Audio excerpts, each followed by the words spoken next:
A really very warm welcome into this space we're sharing for the next hour and a half. And we're prefiguring something, like in the title, we're living into a different world, so we can feel it, so we know that it's possible. That's why we wanted to start with music and playing and imagining a world where everybody felt safe enough to play and really be themselves. And that's the theme of today's event, radical imagination, prefiguring the world we want. And I'm joined by two truly wonderful people to explore this with you, Elissa Sloan Perry and Omi Osun Joni L. Joan. Got nosebleed. Oh, maybe we could mute somebody, if that's all right. Um, so in this world that we've just stepped into together, we don't do people don't do formal introductions here. That's not how things happen. But we still want to get to know each other. So we're going to do something a bit more connecting instead, and I'm going to invite Elissa to share how this is going to work. Elissa, welcome. Sure. Thank you. Hi, everyone.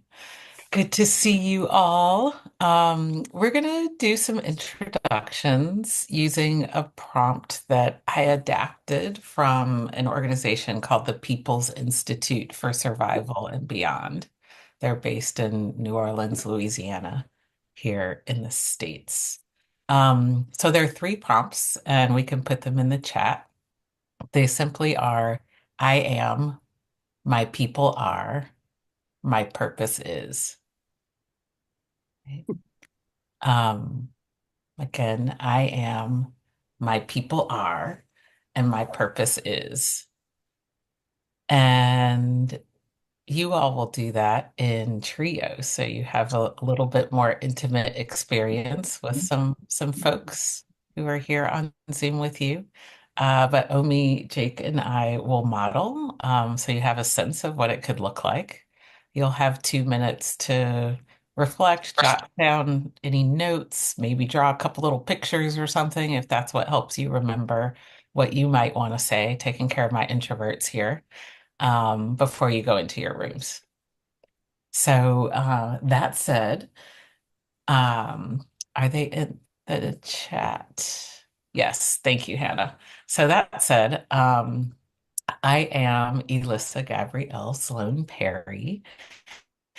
I am an artist, a creative, a social change worker, a spirit believer, a great mystery believer. I am Black. I am Mississippi Choctaw. I am Cherokee. I am queer.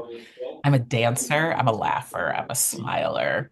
I'm an auntie. I'm a partner. Um, yeah, I'll stop there. I'm a geek. My people are trees. My people are people who care deeply about the world and act on that caring. My people like card parties. My people like dancing. My people like good food and laughter. Um, yeah, my people also like trees, are kin to trees. Um, my purpose is to be a call to the sacred in everyone. And I define the sacred as what's possible when we all have what we need to be our best selves and contribute meaningfully. That's me. That's an introduction that is more than my job title in my educational history. That's the future I want. Fantastic. Fantastic. I'm going to pass it, Omi or Jake. I don't know which one of you wants to come in next, but I'll jump forward great. into this. Oh, I am mostly a curious sojourner. I am wandering and exploring. I am a queer wife, a mother, soon to be grandmother. I am um, a writer, a performer, a lover of dance and laughter. Um, my people are stones and river, flow and solidity. Those are my people, as well as people from Chicago, Illinois, in the United States. People who can talk trash and are very dignified. Those are my people. And my purpose, hmm, is to love my fullest self as inspiration for others to do the same. And I'll pass it on to Jake. Beautiful. I mean, how could you follow that? Thank you. Um, uh, yeah, I'm Jake. Um, I'm a soul that existed before it had a name. I'm a bald white guy sitting in his flat in London, UK. I'm an artist, a facilitator, a dad, and a son. Um, my people are the curious, the happily and unhappily lost, playful. I think I'm going to have rivers as well, if that's okay, Omi, like the one that flows past my house. And indeed, like a true Englishman, rain of all types. Um, and my purpose is um, to reach for possibilities that I feel must be there between us, but somehow we've forgotten, or we don't know how to touch, or we don't know how to walk towards. Yeah, that's me. Thanks, everyone. So you'll have 2 minutes or so to jot down any notes, pictographs, what have you, about what you might want to say in your introduction. And then Hannah will open the rooms and you all will introduce yourselves to each other in trios.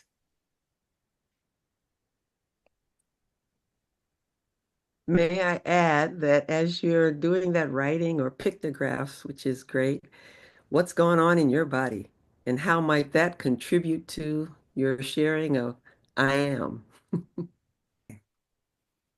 Wonderful. Thank you for doing those introductions.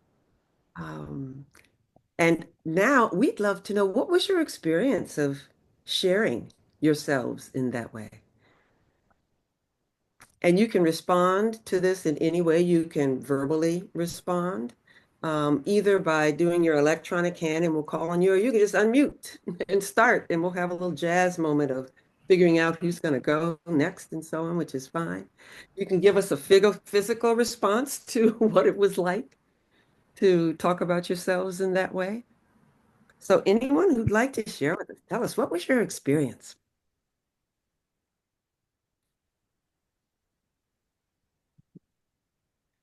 And then Held the mute thing. I found it a lot easier than I thought I would.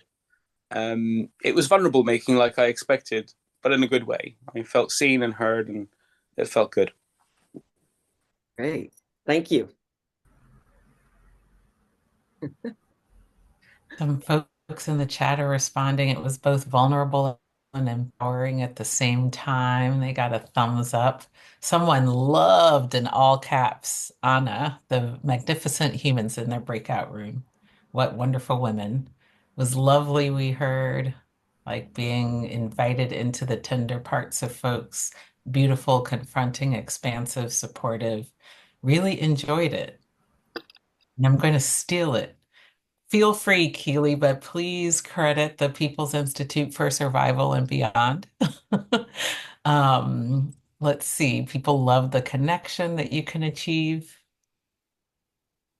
Uh-oh, I lost somebody. Something about a breakout room bailer. Oh, I'm a notorious breakout room bailer, and I decided I liked the idea of it and stayed. Excellent. Love to hear that. Um, yeah, sounds like people had good experiences, lots of commonality and resonance. Humans are Great. magical beings. Yeah. Oh, someone Could needed a bit longer. Sorry about that. always. Could we have maybe one or two more voices join Elissa in sharing what their experience was? So we not only have the chat, but we get to have your sonic vibrations as well with us. Oh, we felt like we were meeting our people. So as we were saying, who are our people? We're totally identifying each other as part of our crew. So it was really, really amazing. Thank you for that. Thank you. Thank you. There were only two of us, and it was lovely. It was just a really with Muriel, it was just a lovely connection, and again the commonality and the synergy, but also the difference was also beautiful difference, but because it was also inside a beautiful synergy. Fantastic. That's fantastic. Thank you all for jumping in with this first practice that we are sharing. And we will talk more about the elements of the practices and the whys of the practices and so on. But for now, we'd like to be in conversation, the three of us, around some about who we are and the work that we do. And I'm going to turn it over now to Jake. Thank you. Thanks, Omi. Thanks, Elissa. Thanks everybody for stepping in for this hour and a half into this world that we're living in, that we're creating together. It's beautiful to hear all of those comments in the chat. And the sonic vibrations as well. I like that too. So I realized as soon as you went on breakout rooms, I said to the others, I said, "Poor everybody, we've launched them in and we haven't told them what we're doing." So the the plan for today is we're going to have a bit of a chat for the next 35 minutes, and then Omi and Elissa are going to lead us in an imagination practice for the last half an hour. Elissa, Omi, so excited to be here with you and chatting about all of this. And well, I've got lots of things I want to ask you, lots of things I want to talk about. And I think yeah, the first question that I want to ask you is quite a personal question. So I guess, hold this as you want to, but the words that we use in this community are around collective imagination, and we know that those are not words that everybody puts front and center, but they're words that I know really resonate for both of you in the work that you do. And I wondered if perhaps, again, perhaps as part of the introductions, you could tell us something, a story perhaps from your lives that has shown you why this work of collective imagination is so important.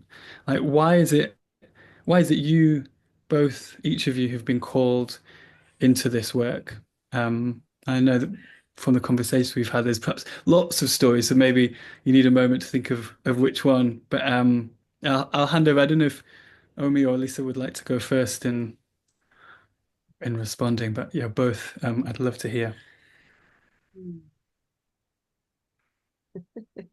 Well, I am unmuted, so I will take that as a cue to start. That's a great question, Jake. And even though we talked, I hadn't anticipated that question. A story around why I do some of what I do. Many years ago, when I first moved to Austin, Texas, in the US, I went to a performance and I saw a human being who was barely clothed, but had a silver lame piece of cloth draped across their body. Their hair was in a kind of spit curl. As Black Americans might say, this being was light-skinned, and they appeared to have naturally straight hair. Lots of sinuous movements and so on. I had no idea what was going on. I couldn't name what the person was in terms of gender, in terms of race, two of the markers that are very important to me and can be real traps. And so I was fascinated. After that, as I would say, I went toward the light. Rather than my fascination repelling me and say, I'm not dealing with any of this, I moved closer to this person who identifies as he, identifies as Black.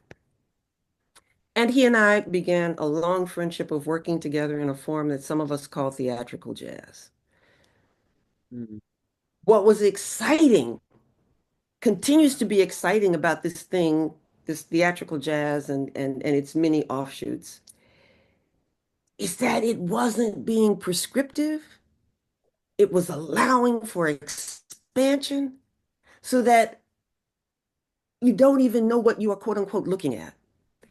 There was a truth and a power in that that I wanted to explore more deeply. How can I think self in those expansive ways? And how can I encourage others to do? What fruit might that bear in a much larger kind of way? So from that early moment, I've been doing theatrical jazz, this form, which you'll hear more about as we continue this morning, this afternoon, this evening. And yeah, that serves as a story around why I do it, because it explodes what we think we know. Yeah, yeah. So now I guess I can turn it to Elissa. Sure. I was trying to think of like a specific story. Um, so I actually won't start with the story. I'll start with um, just the realization that once people have an experience, an embodied experience of what it could feel like to be and live in the future we want, the how becomes so much more clear. What people's roles and gifts are in walking that path becomes so much more clear.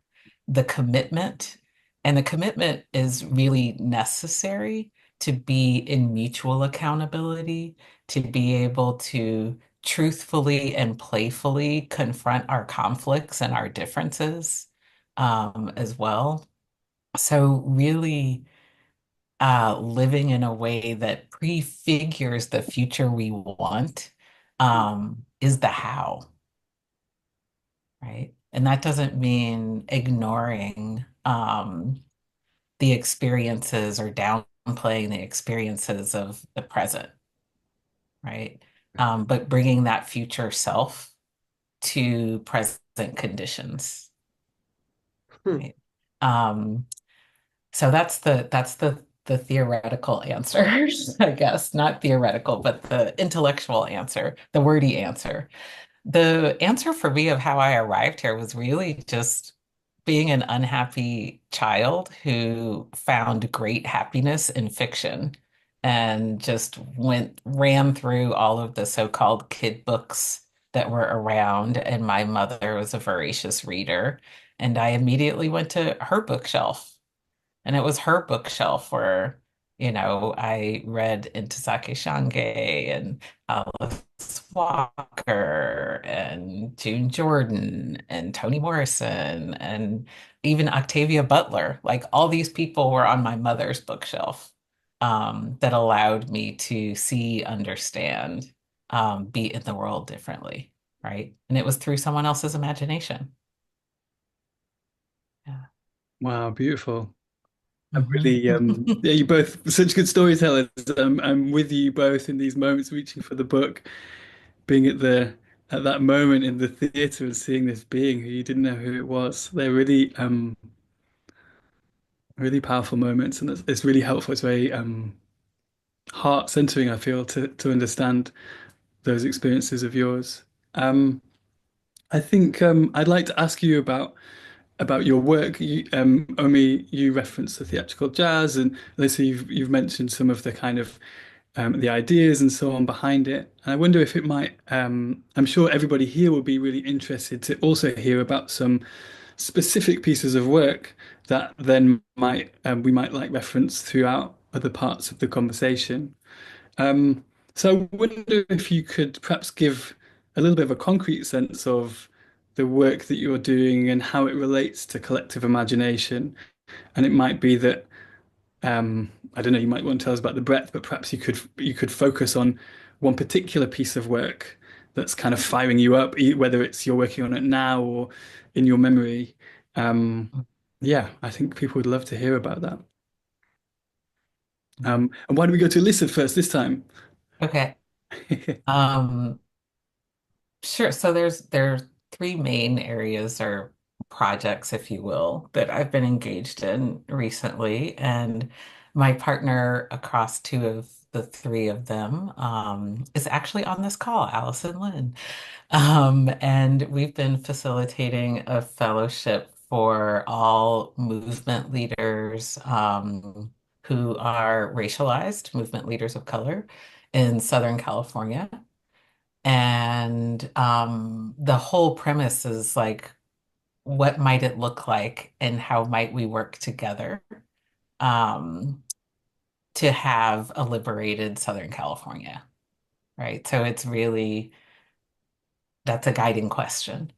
The other project, which is imagination is a little more difficult right now, but I've been designing and leading a fellowship for women of color and Indigenous women who are in state or local elected office here in the States.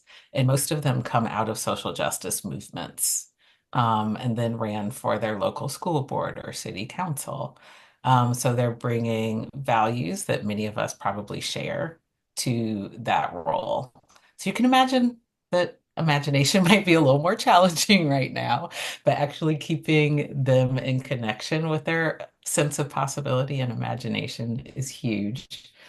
And then the big, well, I shouldn't say biggest, but I don't know. I'll just say biggest and really exciting work that I've been engaged in is building a Prefiguring Futures Lab. And a few of my partners in that project, including Allison, are on this call. And the lab is really bringing together folks across identities, across issue areas, across sort of social change movement roles, um, to imagine together and actually experience together what another world might feel like, um, and how we work forward in that. Oh, someone's posting the website. Thanks, Naima. Yeah, so we play together, we build sacred space, we go on nature inquiries, we talk to trees, we dance, we do all the things. We do visual art, skits, all sorts of things about imagining the future we want and what movement shapes our bodies actually might take in moving from our current shape to a future shape. That was a lot of talking, but I hope that all No, it was made beautiful. Well, you can see why we invited you.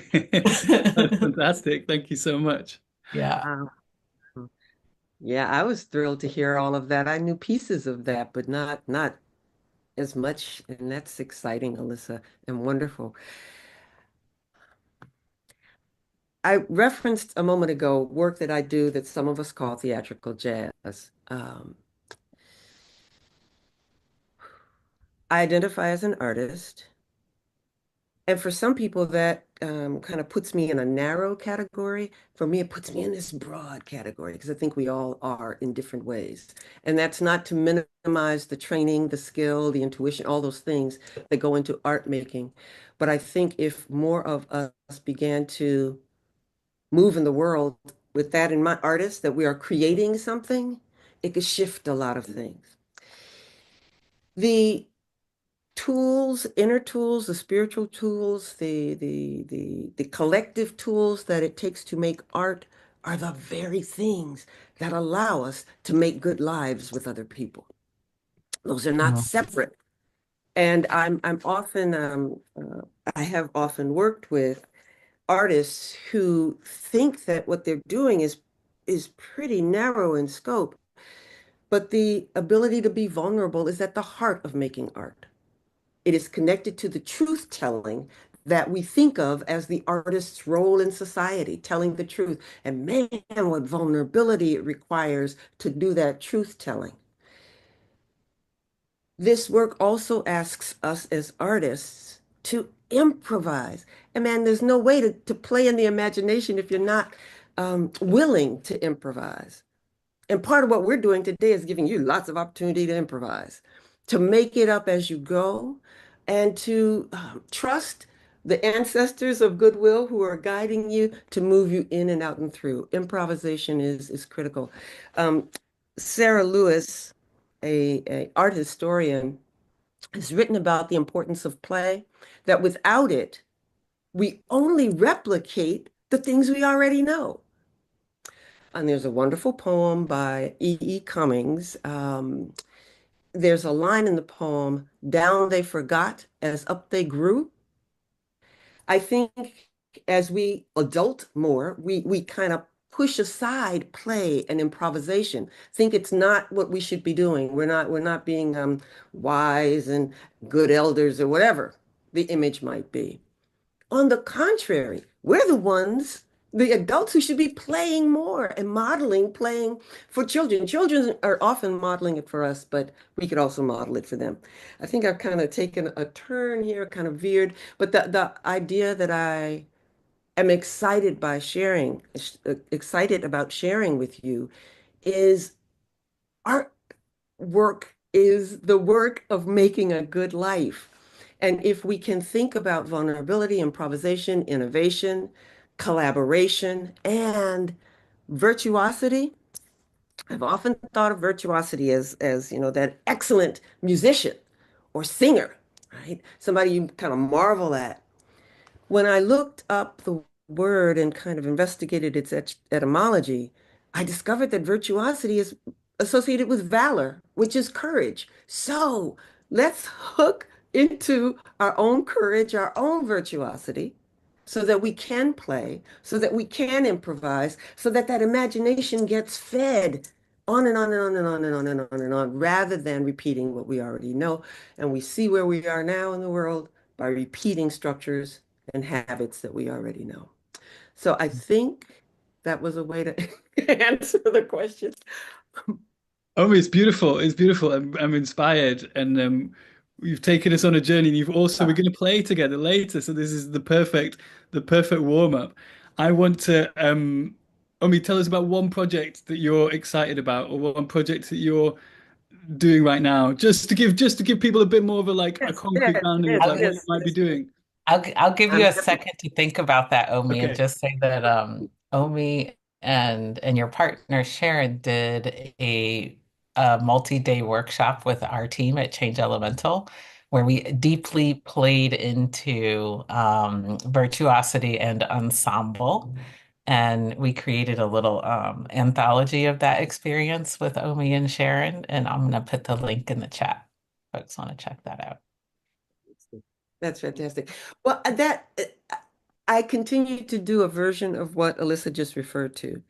Might I introduce elements of theatrical jazz? And those that I've offered are just a few, but how can I introduce those elements to everybody as a way for them to take those elements, tweak them as needed, and infuse them into their lives? With that in mind, I have been doing some creative writing, a collection of short stories, little black girl, 9 years old, growing up in the suburbs of Chicago, and the things that she's discovering at 9 about what it means to be who she is. I've been writing those stories for a long time, but there was something about it that seemed a little too singular, actually. And so I invited a number of black queer women who some of them identify as artists and some did not, to read the stories and respond to them. And if they would, allow those responses to be a part of this collection of 10 stories. They agreed. I was thrilled. And then I thought, oh, yeah, but what about that ensemble that Elissa just referred to, a collaboration? How is reading a book collaborative? And I know in some metaphorical ways it certainly is. But I then decided to add a page to this book that is blank and it just has the word dream on it. And it is the invitation for a reader to be a fellow collaborator. And man, I have this vision of all over the world. People are putting their dreams in response to these stories. They're writing their own stories. They're sharing them in lots of different ways.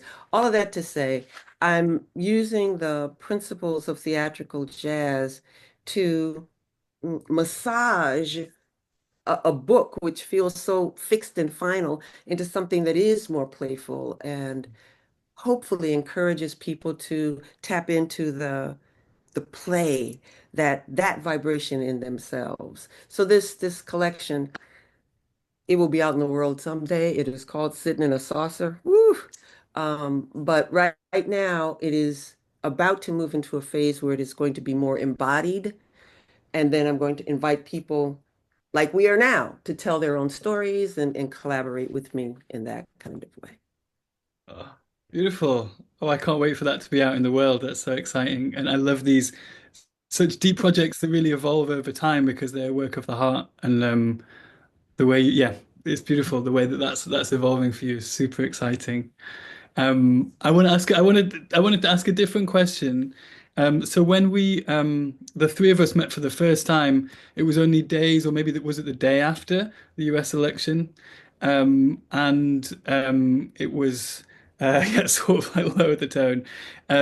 But I guess that's only one, is just one example of the fact that we live in such disastrous and urgent times.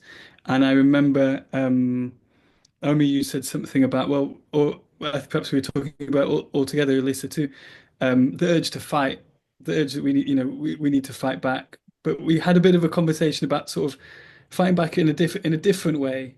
And I wondered if each of you might like to talk to that a little bit about what does it mean to do this work that we're talking about right now when times are very urgent and actually so much of us, so many of us, I think, have the instinct just to directly fight straight back.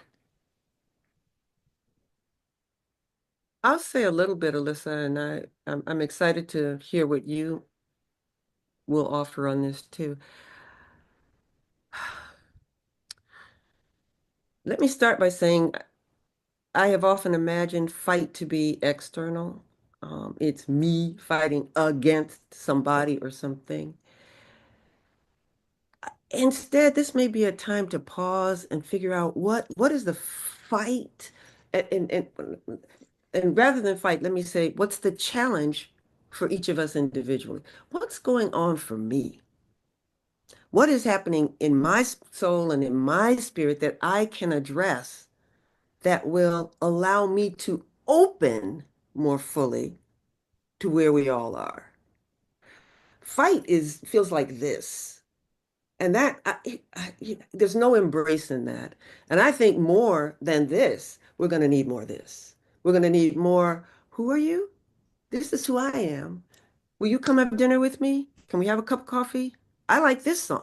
I think it is a moment of more love. And when I hear fight, yes, there are notions of fight that could be about I'm fighting to preserve my A, B, and C.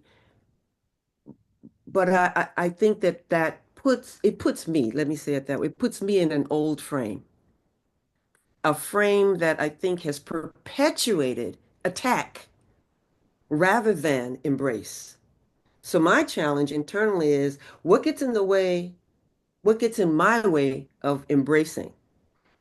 Yeah, I'll say that. So I am trying to figure out not even so much fight, and yes, there's challenge, but how do I love more?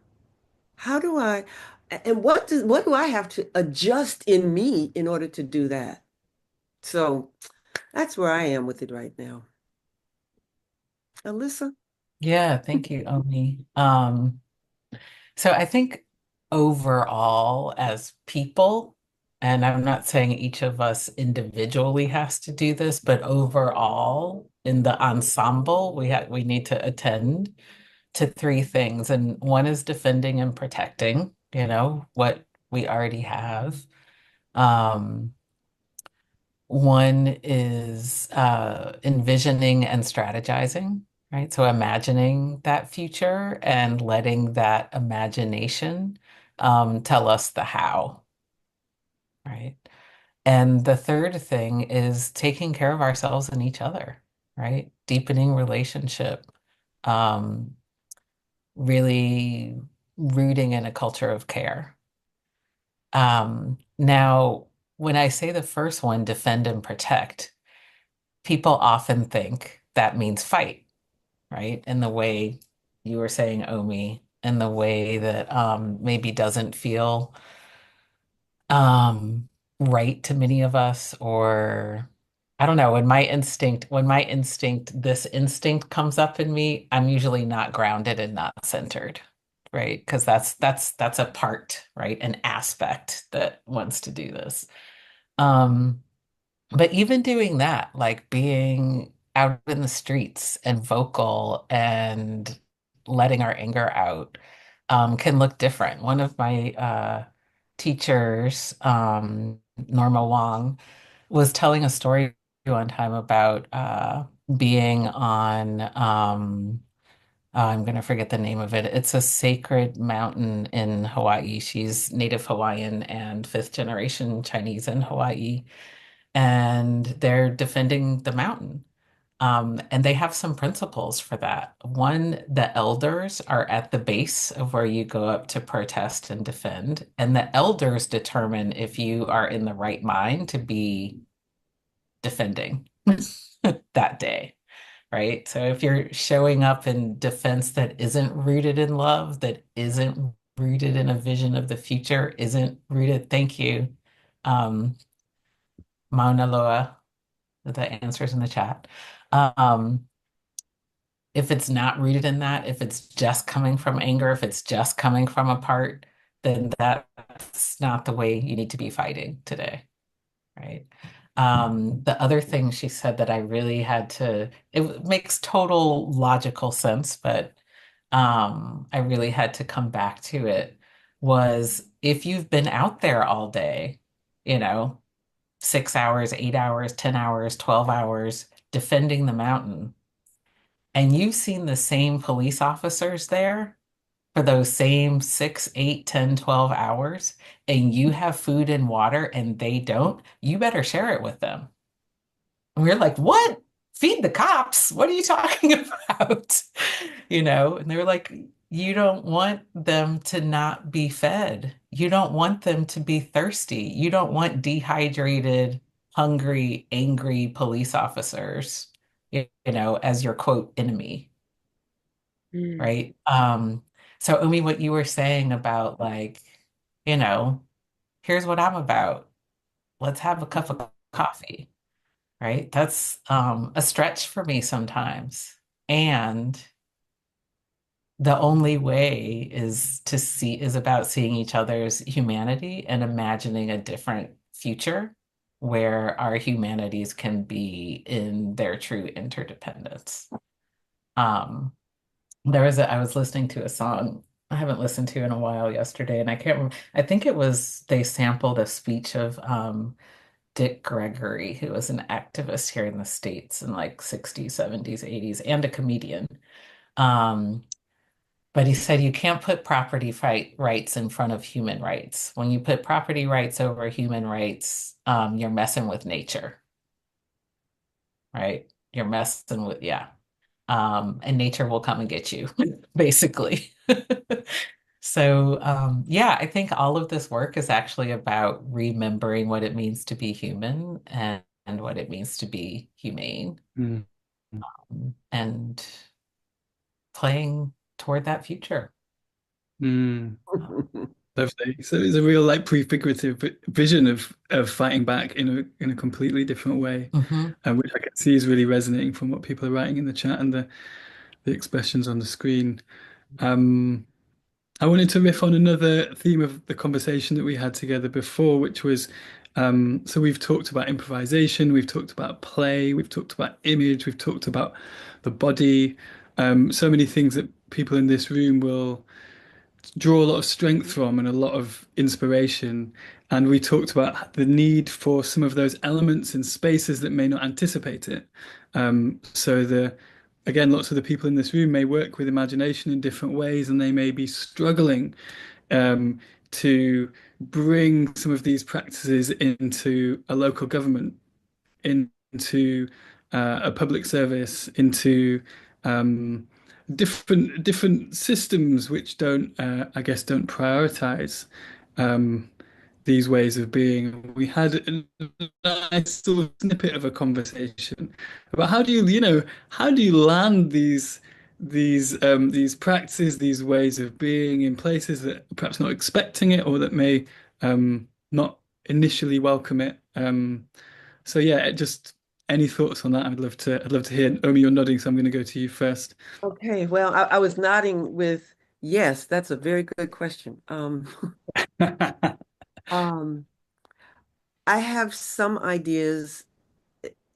They'll be very general because I think each circumstance will require such a kind of intimate knowledge of the community, of the group that the person is working with. But I think beginning to create the conditions for vulnerability, making Can you start your homework at piano?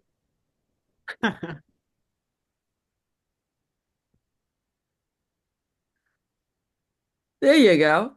Probably do actually need to. Oh, Go on, Omi, you were saying. conditions for vulnerability, right? Um, it some of us may work with people and in circumstances where people are understandably masked up.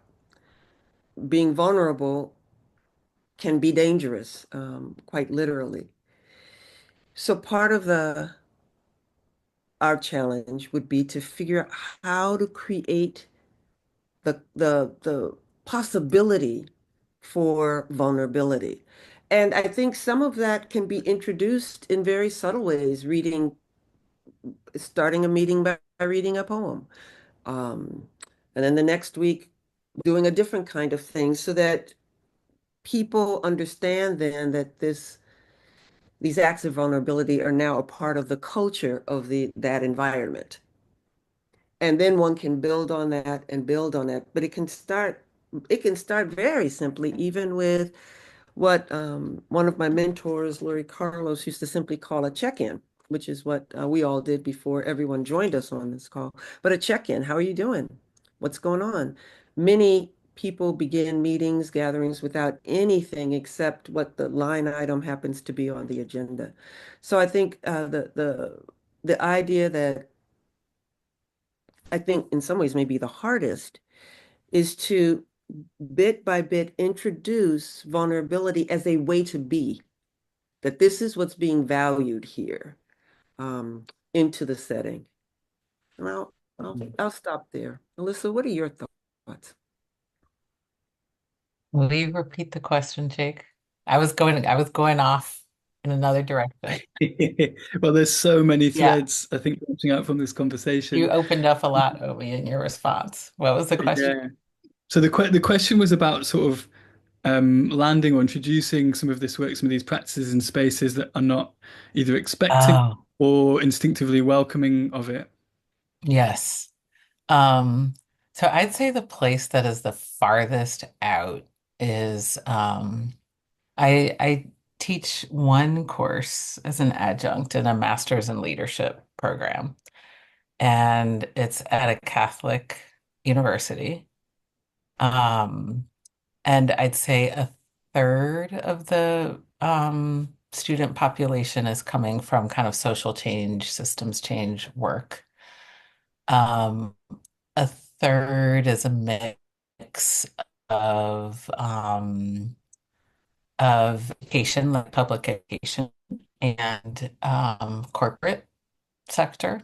And the other third are firefighters and police officers, like coming from that line of work. Many of them are former military as well. And I'd say they are the most skeptical when I introduce anything about play, anything about listening in nature. And by the time they get to me, they've been in the program for a while, so they've already had their edges pushed, um, and are familiar with people with check-ins and people reading poetry in their classes and things like that. So I'm kind of the final frontier, if you will, in a way. And they, I don't know. There's a way in which connecting them with their own humanity allows them to go farther, right? And most of them have landed in the program because they know that the leadership training that they're getting in their work environment is not what's needed, right? Most of the law enforcement officers that wind up in my course are there because they were interested in community peacekeeping, not law enforcement. But they've lost the community aspect of it, and there's no community leadership, right, in what they're learning. So they're ready to take some risks. And the risk that I invite them into is usually with their body. And I'm like, you put your body at risk every day, right? What's so scary about dancing in front of these 12 other people? Right. So sometimes I'm playing on their sense of courage and, like you're terrified of 12 people seeing you dance, but you're not terrified of like, people with deadly weapons and, you know, anyway. So some of it is that, getting people into it. And really it's about connecting them to their own sense of what's possible, why they really actually got into the line of work that they're in, which is really about community safety, right? And then we have conversations about what does that safety actually mean? We imagine a different world. What would accountability look like in that world, right? So using language and practices and principles of abolition and having them imagine that world without actually using that language, is how I invite them into the vulnerability and keep them there. Um, I have to say too, though, that I actually don't use the word vulnerability much with them because I think of if showing our emotions, if taking risks, if articulating a future we imagine, um, is risky, that's actually inhumane, right? Like with the practices of oppression are really about disconnecting us from our bodies, our emotions, our stories, our source, our sense of play, all of those things, right? So and all those things are strengths. All those things are actually feed our inner work, our sense of self, our ability to be in virtuosity and ensemble. Um, So I think we're actually more vulnerable when we're not connected to our sense of imagination, to our bodies, to our stories, right? So yeah, I try not to use it as a let's get vulnerable thing because we're already vulnerable. We're trying to get stronger. Mhm. Yeah, Mhm. Beautiful. yeah. Well, I can see lots of people nodding and taking notes. I think this is resonating. Thank you both so much. There's so much that we could talk about, but I don't want to curtail um, what we're going to do next, which is going to actually do some imagination practice. We're going to be less vulnerable than we were by allowing ourselves to play. I loved, Elissa, your virtuosity and ensemble. I think that's what we're going to do, isn't it? Yep. So thank you both for going along with my questions. That was really beautiful what you both shared, and I'm going to hand over to you for the last part. All right. Fantastic. And at this point, we're going to move toward a practice.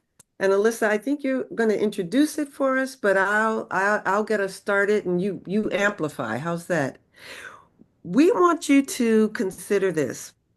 What's joyful in your life? What brings you joy? I see some laughter as I say it. It may seem difficult in this moment for some of us to access joy, but what is joyful in your life? And as you think about this, we'd love for you to embody that thing. So rather than write it or say it, and for those of you who want to use the chat, how about this? Say what's going on in your body with joy rather than tell us what makes you joyful. Elissa, do you want to add some instruction to that or? Nope. I'll give some light framing after that. Go for it. Terrific. And we'd actually like you to do this. I'll say begin, and I will certainly start. I know Elissa and Jake will join me, but we'd like you to collectively respond to what's joyful in your life. All right. So, and when I say begin, let's see what happens with your body. And let me offer this. Zoom can feel very, very limiting in some ways, but I encourage you to play around with what the Zoom camera might give you and what some of the options might be that you have not perhaps explored before as you think about what is the joy in your life. Okay? So when I say begin, and be sure to toggle to other parts of the screen so that you can see everybody. Um, but go in that and keep it fluid, not a static joy. Let's make it a fluid joy so that we have time to kind of soak in the people around us. All right? So here we go. And begin. Mhm.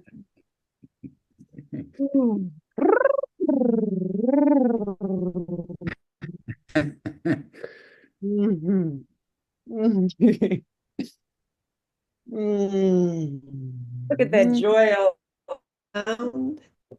You cannot speak it. Oh, you might find the joy in parts of your body.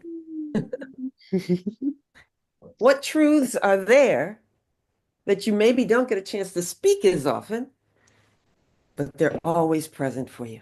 Mhm. And as we wind that down, how about find one more new relationship with your Zoom camera? And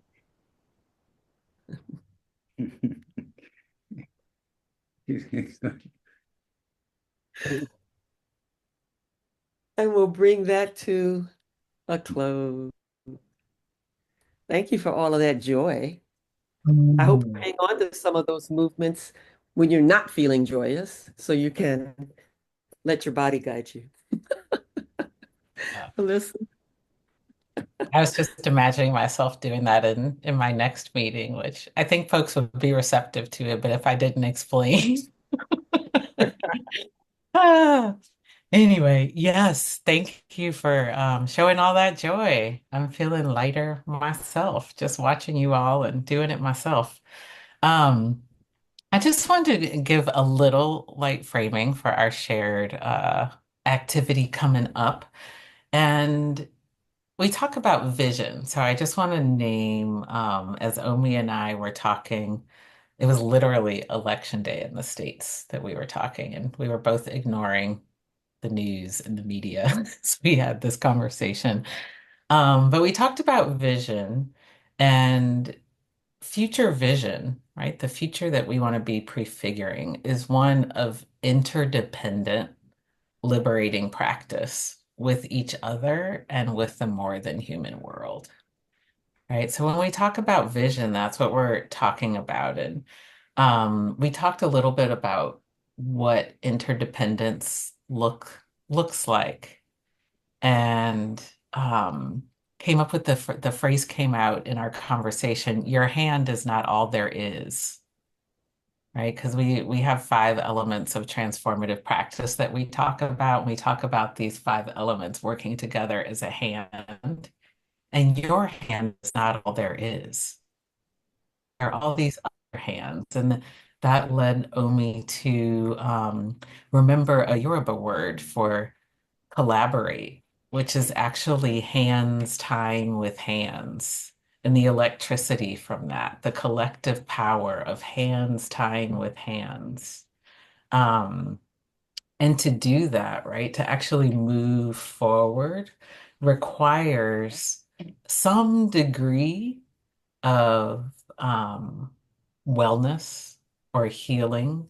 And we started talking about this word of that's also from Yoruba, iwosan, that is means moving toward wellness, right? And earth-based practices and all our kin practices to move toward wellness. Um, so yeah, we're going to go into, Omi's going to share a poem with us, and you all are going to go into an ensemble practice. But just wanted to name those things to give us a little bit of common forest floor, right? That your ensemble creations might grow from. Yeah. I'm going to hand it back to Omi. And the poem that I'm going to share is entitled Paul Robeson. It's by Gwendolyn Brooks. She's a Pulitzer Prize winning Black American poet who allowed herself to change style over her decades of writing. She wrote this one in 1984 on the occasion of Paul Robeson's death. Robeson was an activist, a performer, a scholar, yeah, and somebody who was revered around the world for his championing of across class divides. So this is Paul Robeson by Gwendolyn Brooks. That time, we all heard it, cool and clear, cutting across the hot grit of the day. The major voice, the adult voice, foregoing rolling river, foregoing tearful tale of bale and barge, and other symptoms of an old despond. Warning in music words devout and large that we are each other's harvest. We are each other's business. We are each other's magnitude and bond. It's one of my favorite Gwendolyn Brooks poems. For us, what Elissa described is creating a we where we are our magnitude and bond, where we are each other's business and each other's harvest. With that as a feeling, we'd like for you to imagine now, what would it be like, and Elissa uses this phrase that is so strong, prefiguring the future? Is that the phrase?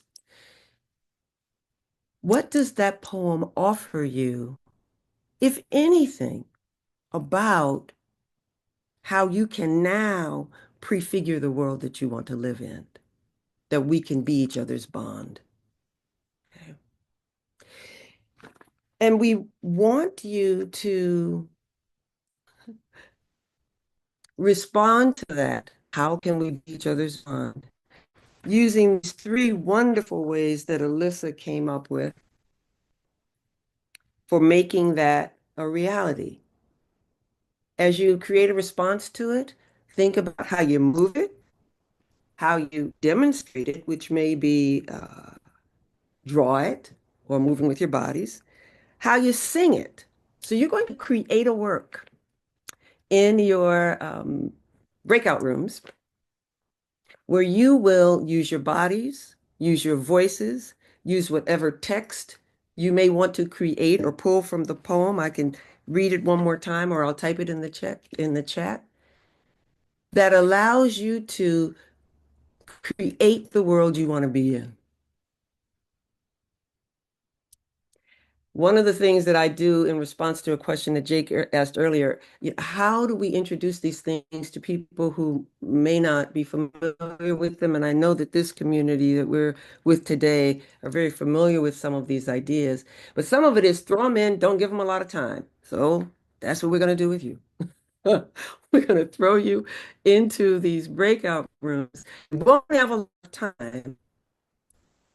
An ensemble, you'll practice equal, hands tying with, leading with hands, and you will make a piece that will be no more than, I don't know, undecided on the length of time, but let's just say no more than 20 seconds. All of the bodies in your ensemble must create in some way in the experience. And then while you're doing that creating, we're all going to figure out how we pin you and do those things so we can see just your ensemble and have that experience. What do I need to add to that description? Elissa, Jake, Hannah, anybody? I typed it in the chat as we had it in our notes, and I'll just say it out loud. So, Okay. in your ensemble, imagine what it might be like, look like to move toward this vision of interdependent connection with source, our bodies, emotions, and stories, such that we are each other's magnitude and bond, right? Such that we embody hands tying with hands. Yeah. You got 5 minutes in your small groups, and when you come back, you'll have 20 to 30 seconds to move it, demonstrate it, sing it, right? And everyone participates. Everyone should have a role.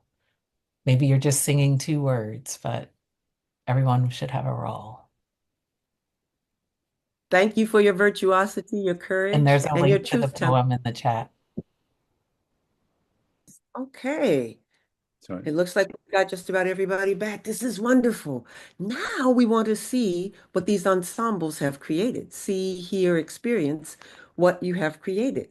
And to do that, we're going to invite each of the ensembles one at a time to put their hand, put the electronic hand up.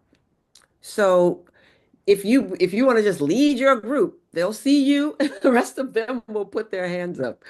And if that feels just a little too loosey-goosey, we can be a little more specific, but who'd like to throw their hand up first and that way launching their group, their ensemble? I see Jess Steele. Thanks, Jess. So can you Okay. use your electronic hand raise? And that way we can, folks who aren't Jess, because Jess, I already saw your hand. But I want to spotlight your ensemble mates as well. If they would raise their electronic hand, that would be great. If you don't know how to do that, it's under the React button. I see There we Robert. go. I'm sorry. All right. And Josh. Is that everybody? Oh, all right. Where's You ready to go? Where's Robert? Oh, sorry. I I spotlit myself instead of instead of Robert. Okay, here we go, Robert. Sorry about that. Okay, right. So whenever you are ready to offer your few seconds of work, please do. We are each other's harvest. We are each other's harvest. We are each other's harvest. We are are each each other's harvest. Harvest. Thank Yes. you so much. Thank you. And we may want the impulse, which I have, to clap, but let's figure out some other way. Clapping seems in a tradition of theater and other things, and we're doing something other than trying to be theater right now. We're trying to be very deeply human in a certain way. Thank you. Thank you. That snapping Thank you, too Liz. is great. Let's go to another ensemble. We'll have all of the ensemble share, and then we'll have a moment or two to talk about them. Someone else be virtuosic and throw that electron. Jennifer, I see you. Jennifer, all right. Yeah. And who else was in? We've got Pace. And Gwendolyn. Excellent. And Roz and Libby. All right. Roz and Libby. Roz and Libby, are your hands up? Why am I not seeing you? I don't know Oh, why my raise is not there's going. Gwendolyn. I got you. And Elissa, you're doing great. Thank you. Libby. Okay, is that everyone in your group? Fantastic. Perfect. So when you are ready to begin, go for it.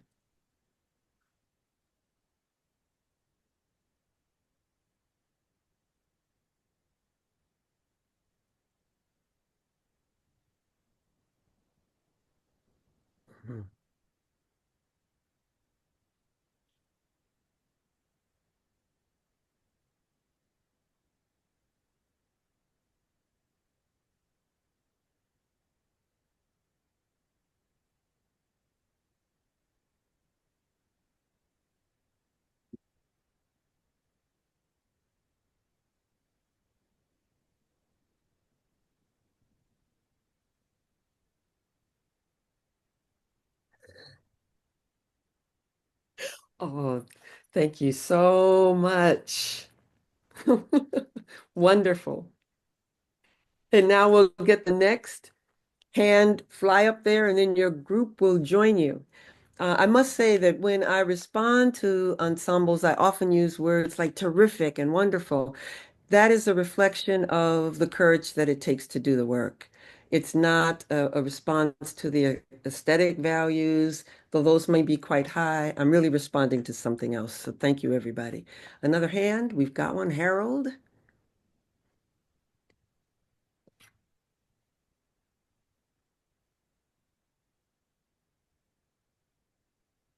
I think two separate groups, sorry to interrupt, but two separate groups may have gone because Harold and I were not, I'd love to share space with you, Harold. We were not in the same group.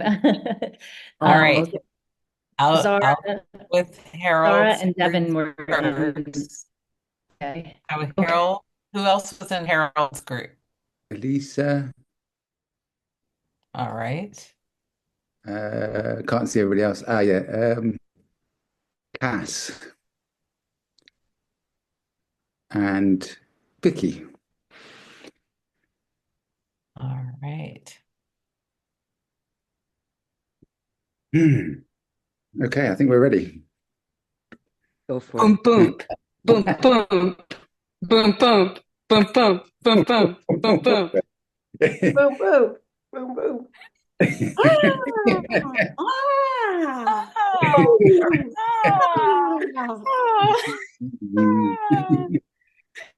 La la la la la. La la la la La la La la la la la.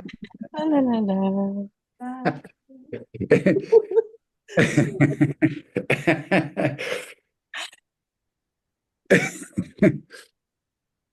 Thank you. Just seeing you all laugh together is like a feature I want. That's right. That's right. Thank you. Now let's have another hand go up. Maybe the group that was thought they were in that group, or the other group that started.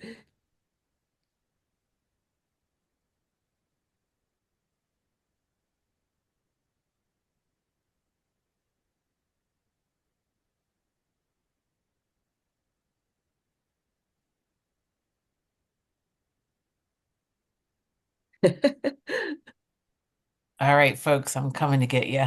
One sec. So we got, let's see, Harold, your hand is still up. Devin,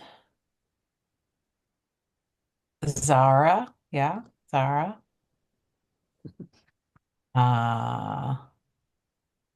Myri, is that how you pronounce your name? It's Mari, but that's all good. Mari, okay, thank you. Is there someone else in your group? There was a Naima thing, but they were having tech issues. Okay. No, Yeah, they I were- don't see them online anymore, so.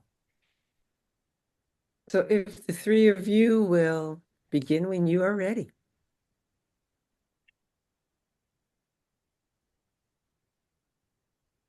Warning in music, words devout and large that we are each other's harvest. Paul Robeson was a magnificent voice. This man's baritone sang across the airwaves. He traveled all around the world speaking to workers, helping us remember the truth that we are each other's harvest, that we have the resources and the needs and the ability to care for each other. And if we come together with our power, we can create space for ourselves in a world that doesn't believe there should be space for us.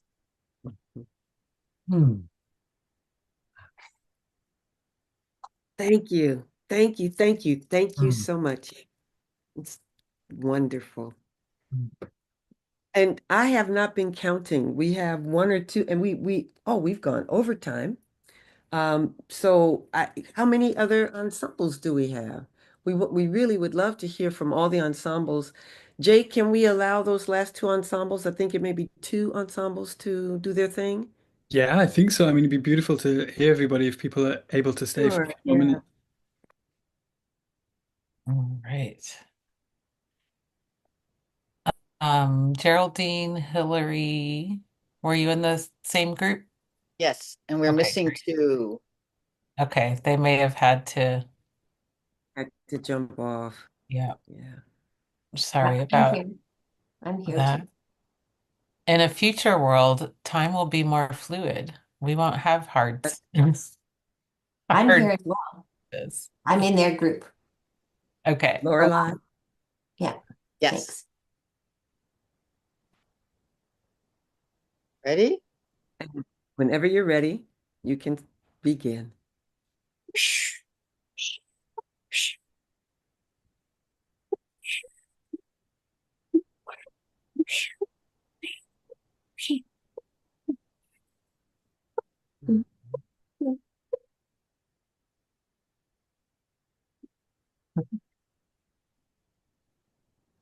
We are water.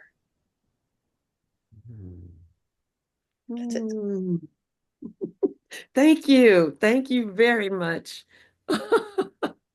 And I think we have one more ensemble. We appreciate everybody being patient so that everybody gets a chance to share.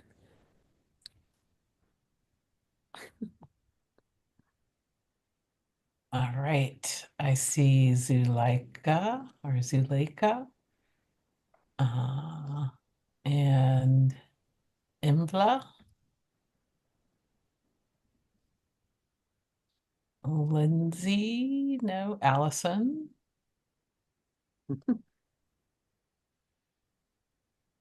Yes, in our group, it was me, Lindsay, and Allison.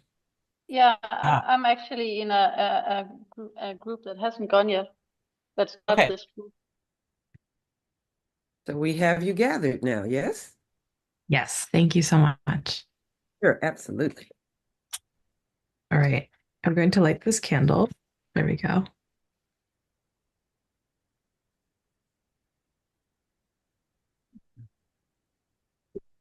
To be truly visionary, we have to root our imagination in our concrete reality while simultaneously imagining possibilities beyond that reality. Wow. Ooh, thank you. Oh. And the continuation of the stroking of the leaves. Thank you so much. So I miscounted. Is there one more ensemble? Okay. Let's hear from them. And again, thank you, everybody. We know you have other things, other commitments you need to tend to. And this is how it is in a party, right? Some folks stay and keep dancing and doing their thing.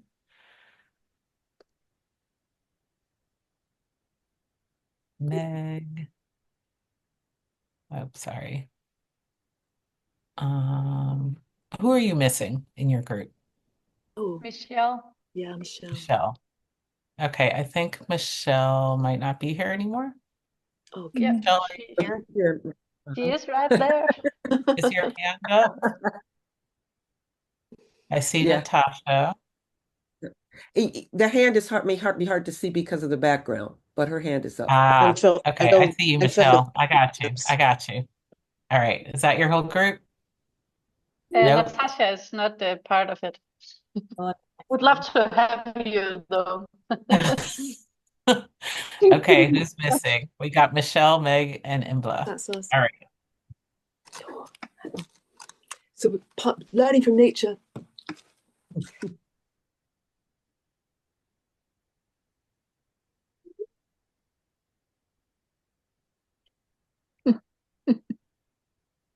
Poo-poo-wee, poo-poo-wee, Poo-poo-wee, Poo-poo-wee, poo-poo-wee, poo-poo-wee, poo-poo-wee.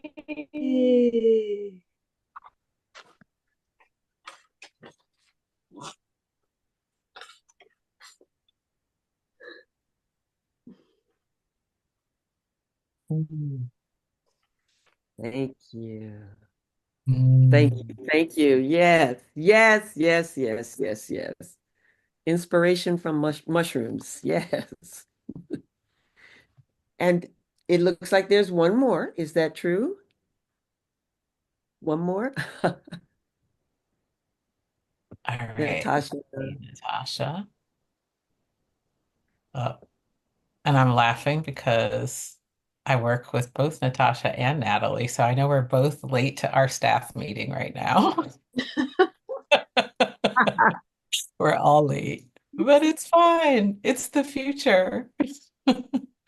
And I lost Natalie. Hang on. Why did you disappear for me? Is your hand still raised, Nat? Okay, There. who else was in your group? Natasha No, and I'm Maya. here. That's it. My hand, I'm here. Oh, can you see me? Yep, I see you now.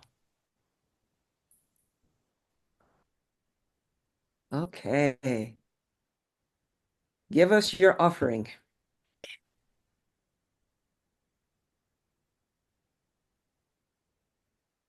In music words, devout and large, that we are each other's harvest. We are each other's business. We are each other's magnitude and bond.